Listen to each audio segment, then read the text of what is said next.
We often get asked, where do we get that additional 20% productivity? Well, it's not from the hard iron. The capacity of the machine has not changed. What has changed is the automation, and that the automation enables the operator to get that maximum capacity through the entire day, through the entire week, and through the entire season. So whether you're an expert operator or you're a novice operator, you're fully utilizing your brand new S7 combine. Getting the value out of what you pay for is super, super important when it comes to this harvest technology, this harvest automation. We're going to review a slide in greater detail that Ryan covered briefly in his section, but we'll go through here just how you capture that productivity headroom with your combine. And so this is an example productivity throughout the day, just showing at any given second, any given pass, this is the absolute most productivity capacity that your machine can get. That's your machine peak over the day.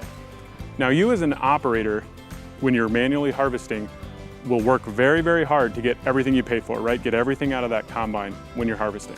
What that includes is you're on the hydro handle, moving it all the time, you're scanning with your eyes in front of the head, you're looking behind the head, you're looking over at your engine load constantly.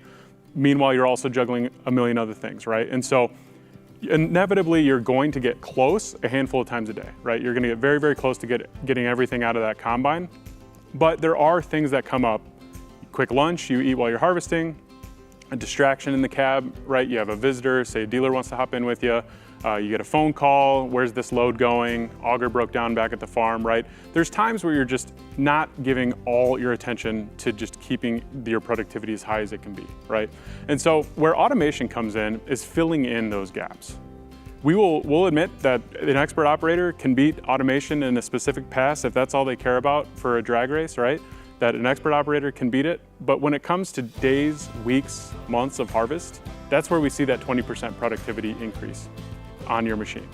And now this is an example of early season expert operator paying really close attention, right? But if we look at a more realistic example that I know I've been guilty of, and we all do, where you just get later in harvest and that hydro handle stays in one spot for long periods of time, right? You might start in tough conditions, you're at 0.8 mile an hour, you bump it up to 2, bump it up to 3 as things dry down.